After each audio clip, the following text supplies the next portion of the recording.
পশ্চিমবঙ্গের রাজনীতি যেন এবার পুরোই একটা সিনেমা। নায়ক নায়িকা, টান উত্তেজনা আর বড় টুইস্ট। রাজ্য জুড়ে বইছে গেরুয়া হাওয়া, আর সেই হাওয়াতে কেউ ভাসছেন, কারো আবার উড়েই গেছে নেতৃত্বের স্বপ্ন। এই নির্বাচনে শুধু দল নয়, আলোচনায় রূপালী পর্দার তারকারাও। অভিনেতা রুদ্রনীল ঘোষ একসময় বাম রাজনীতি, তারপর তৃণমূল আর এখন বিজেপি। ভোটের ময়দানে প্রায় 16,000 ভোটের ব্যবধানে পেয়েছেন ব্লকবাস্টার জয়।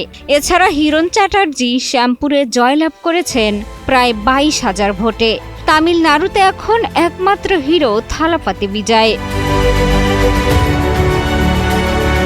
নির্বাচনে একাধিক তারকা দাপট দেখালেও সবার ভাগ্যে জোটেনি হ্যাপি এন্ডিং। তৃণমূলের জনপ্রিয় মুখ সোহম চক্রবর্তী শুরুতে এগিয়ে থেকেও হয়েছেন পরাজিত।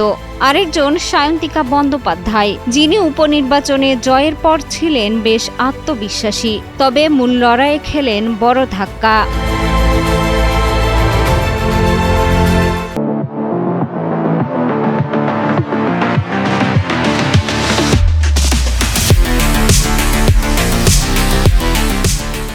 এদিকে ব্যারাকপুরে আবারও পরাজিত হয়েছেন নির্মাতা রাজ চক্রবর্তী।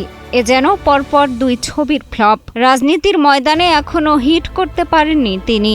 তারকাদের হতাশার মাঝে সবচেয়ে বড় চমক, প্রথমবারের মতো সরকার গঠন করতে যাচ্ছে বিজেপি। দীর্ঘদিনের শাসক তৃণমূল কংগ্রেস পড়েছে বড় ধাক্কায়।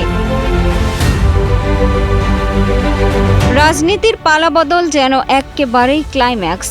পশ্চিমবঙ্গের এই ভোট যেন প্রমাণ দিল, স্টারডম থাকলেই ভোটে জেতা যায় না, দরকার পারফরমেন্স আর দর্শকের মন জয় করার ক্ষমতা।